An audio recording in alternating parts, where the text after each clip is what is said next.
Bonsoir, bienvenue pour cette nouvelle vidéo ASMR, ici Ice Minotaur, et j'espère que je vais bien vous relaxer une nouvelle fois ce soir.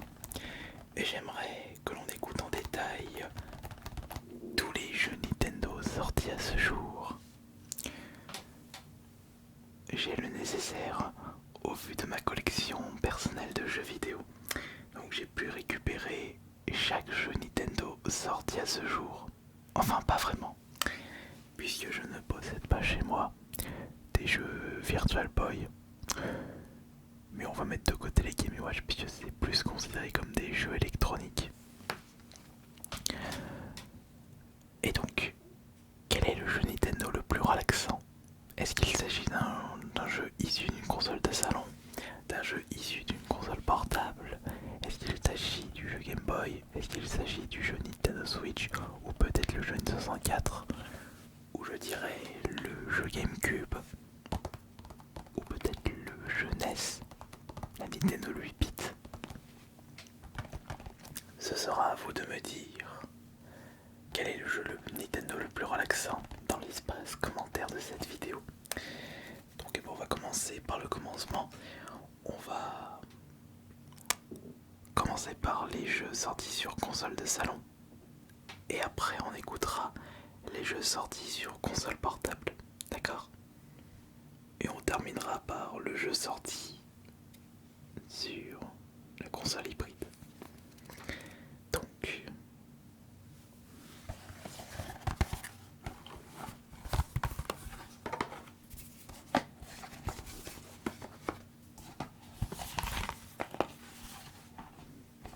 le voilà le premier. Juste là.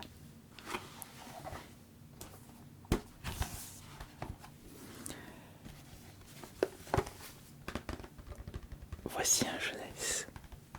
Un jeunesse. Un jeu Nintendo 8-bit. The Adventure of Bayou Billy. Un jeu de chez Konami. Ça c'est un petit peu de la triche parce que c'est juste un boîtier de protection. Et ça n'existait pas à l'époque. On va retirer justement le boîtier de protection pour s'intéresser à la boîte d'origine.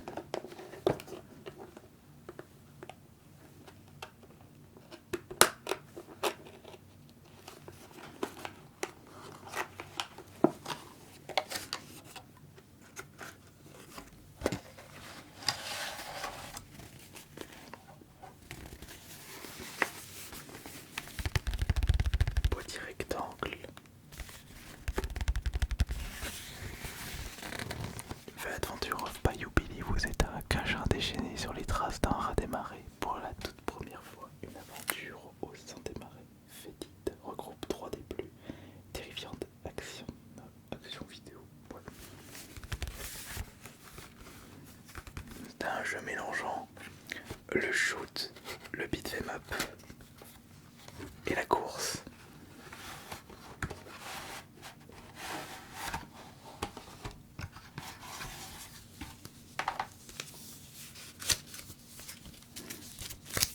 La notice qui sent le vieux.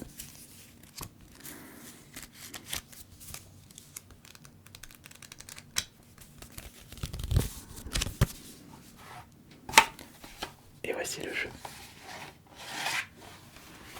Avec son petit boîtier de protection. Et la cartouche de l'époque. Vous mettez comme ça dans la console et on referme le clapet.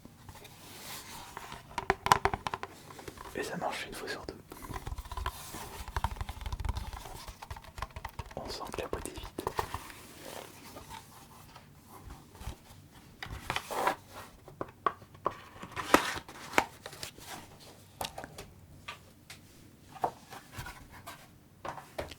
Maintenant, console suivante.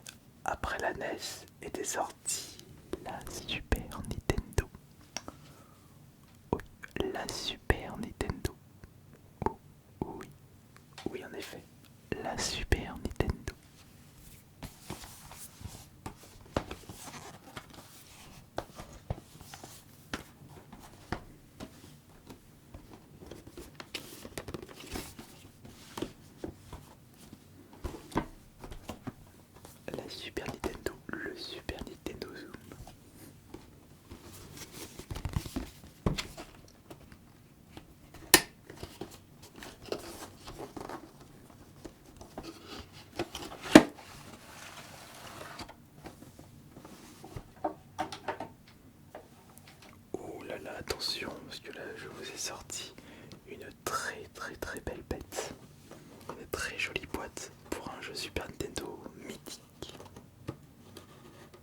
incroyable d'ailleurs.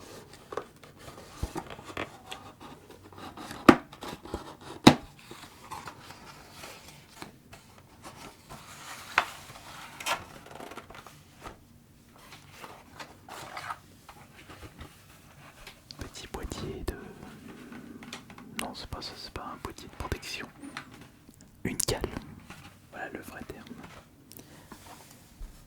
Pour ranger correctement la cartouche Super Nintendo. Voici Secret of Mana. Est-ce que ça vous rappelle des souvenirs? Oui, ça me rappelle beaucoup de souvenirs.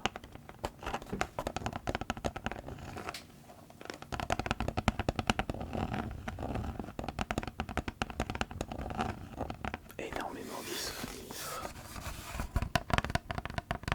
On l'avait terminé avec mes deux frangins, mon grand frère et mon frère jumeau.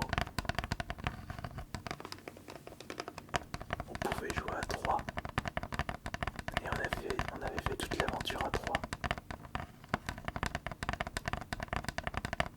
Des souvenirs éternels.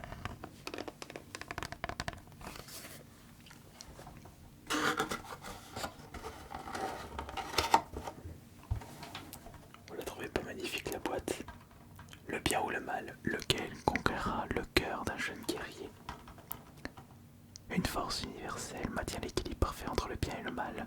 C'est l'arbre de mana mais une épée magique incite un jeune guerrier à bouleverser cette harmonie et à relâcher les forces maléfiques sur le pays. C'est ta faute, c'est ta faute, c'est ta faute, cesse donc.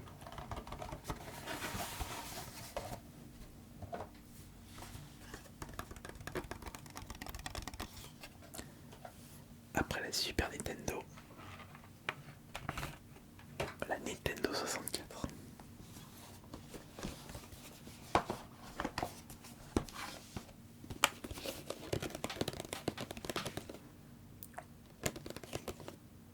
Là aussi on a du bon, on a du très très bon.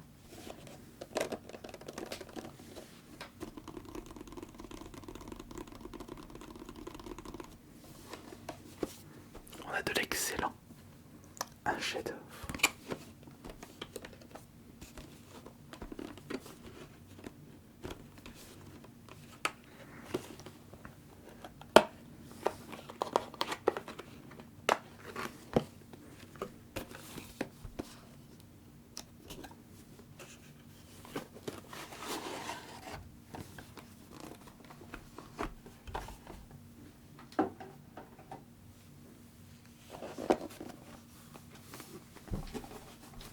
Un jeu tellement magnifique qu'on se demande ce qu'a pu faire Nintendo à partir de la Wii pour ne pas proposer des titres aussi extra, des titres aussi recherchés, aussi poussés. Nintendo, c'est plus comme avant. Et c'est le cœur d'un joueur de plus de 38 ans qui vous parle.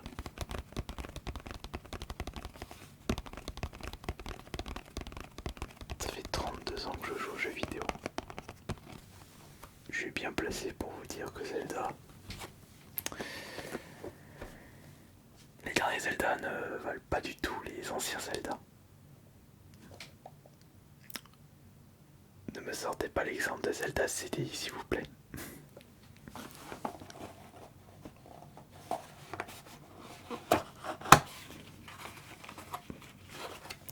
On va sortir la cartouche. Après que vous ayez contemplé correctement cette magnifique boîte, la meilleure boîte des jeux Zelda. Cette boîte est exceptionnelle et elle représente tellement mais tellement de choses. Le meilleur Zelda de tous les temps.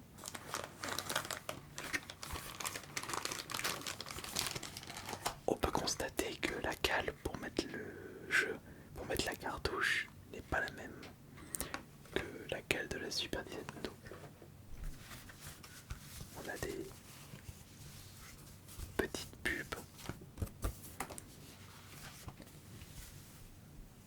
la notice.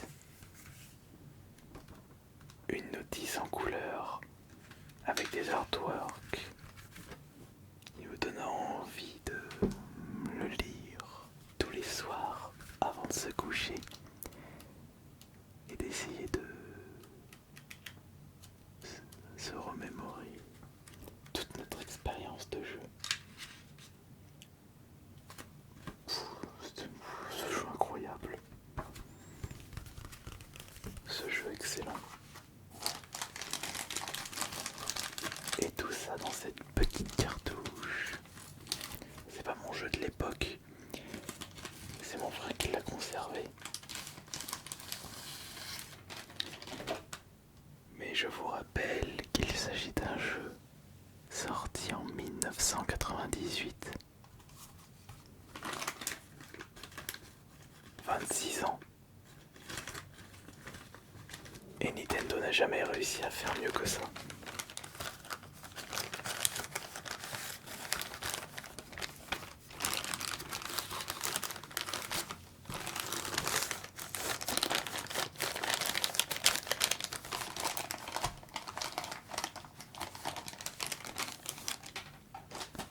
Après la Nintendo 64, ma console Nintendo préférée.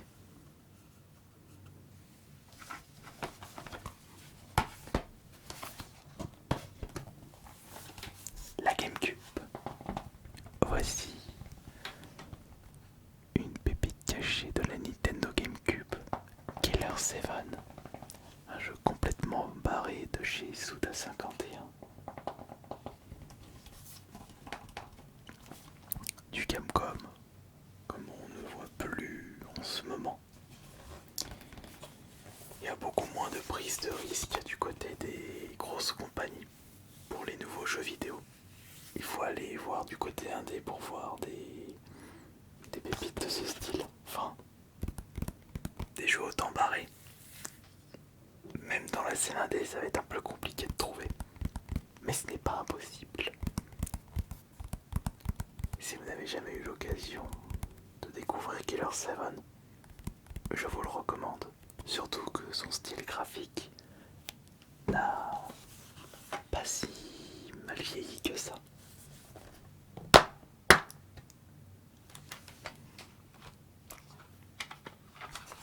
Et ce qui est drôle avec les jeux Nintendo GameCube, c'est que ce sont des petits CD, 2 fois plus petits que des CD classiques, comme des jeux Xbox, des jeux PS2 ou des jeux Dreamcast pour la même génération de consoles. C'était tout petit, c'était tout drôle, c'était tout mignon. Mais il y avait plus de puissance dans cette GameCube que par rapport à la PS2.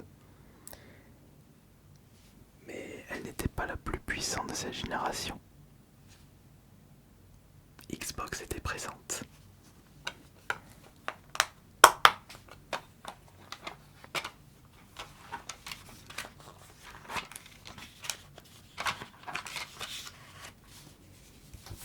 Et une notice, encore neuve, comme si le jeu n'avait pas beaucoup bougé depuis qu'il a été déblisté il y a plus de 20 ans. 2002, Clear 7, 2003. Ah non, 2005. Je ne pensais pas qu'elle était aussi récente. Donc là, c'est un jeu qui aura fêté ses 19 ans cette année. Bon, maintenant on va passer au début de la chute de Nintendo avec la Wii. Après, j'avais envie de vous présenter un jeu que j'avais bien joué, non pas sur la Wii, mais sur la Xbox 360 avec sa version arcade. Et Geometry Wars. Il était très rigolo ce jeu.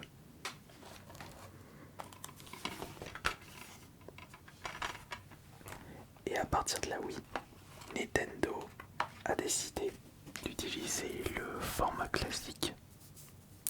Ce sont des CD ou des DVD, je pense que ce sont des DVD. Oui, ce sont des DVD bien entendu. Pourquoi je dis des CD? D'ailleurs, il fallait attendre la Wii pour voir le format, le vrai format CD pour les jeux Nintendo, puisque c'était encore la cartouche pour la N64. C'était encore les cartouches et c'était des mini CD pour la GameCube.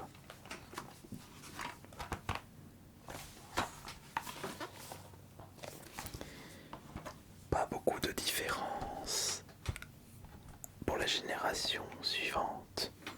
Un autre gros bid de chez Nintendo avec la Wii U.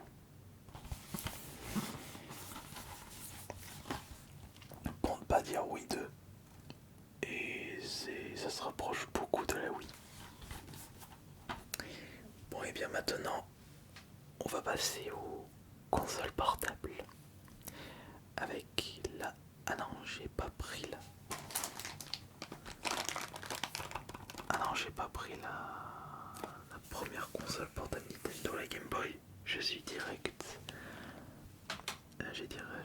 passé à la génération suivante pour les consoles portables, la Game Boy Color. Bon bah c'est pas grave.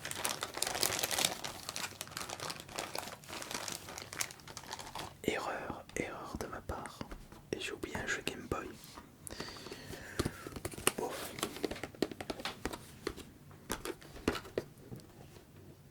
Un petit peu là aussi, je suis fatigué.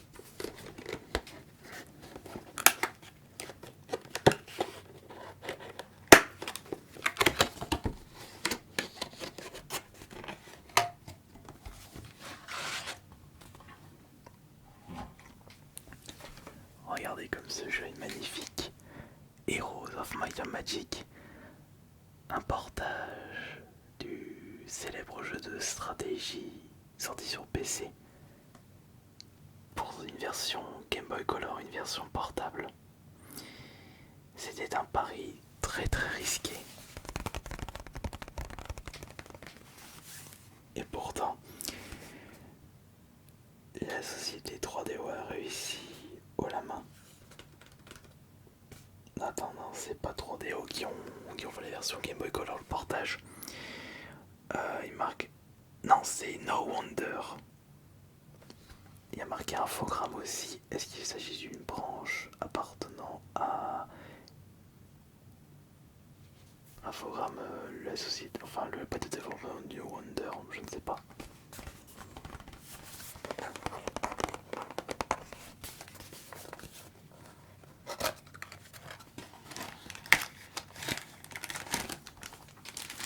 Regardez comme c'est mignon. Une cartouche Game Boy Color. Et tous les jeux. Et ça pouvant se jouer uniquement sur Game Boy Color. Et dans ce format là, c'était des jeux transparents.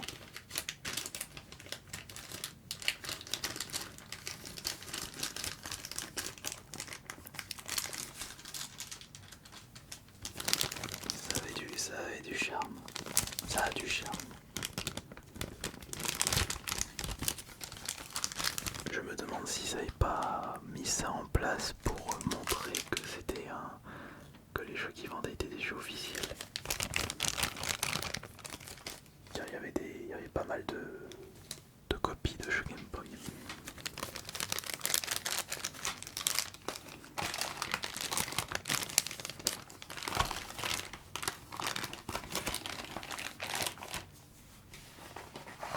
Après la Game Boy Color, la Game Boy Advance.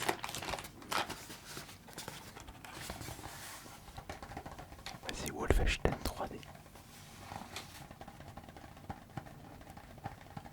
Wolfenstein 3D.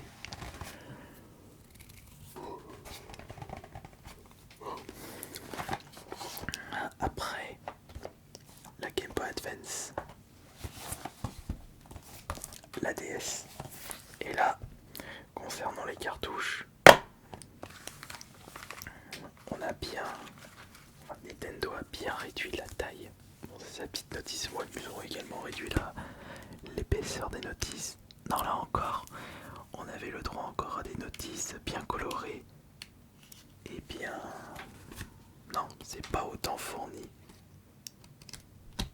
que les notices de l'époque. Si on compare avec une notice de la Nintendo 64 ou de la Super Nintendo, ou pas le Super Nintendo, dans le cas de Secret of Mana, c'était carrément un guide.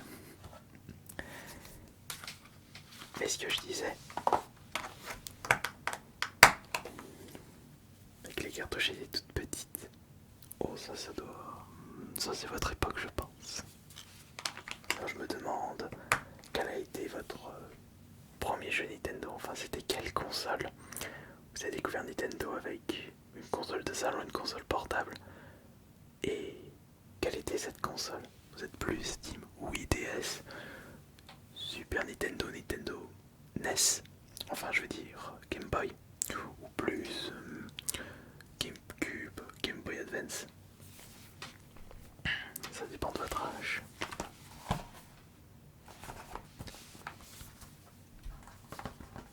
Les jeux 3DS. Bon, il n'y a pas beaucoup de changements par rapport aux jeux DS. Et enfin, la combinaison console de salon, console portable, la Nintendo Switch. Et peut-être que la Nintendo Switch est votre toute première console de jeux vidéo. Après, si vous êtes jeune, imaginons que vous avez 14 ans et que vous avez découvert les jeux vidéo en même temps que la sortie de la Nintendo Switch. Vous avez découvert les jeux à 7 ans, ce qui est un chiffre tout à fait correct pour découvrir les jeux vidéo. Personnellement, j'avais découvert les jeux vidéo avec la NES quand j'avais 5-6 ans, mais c'était en fin de vie de la NES.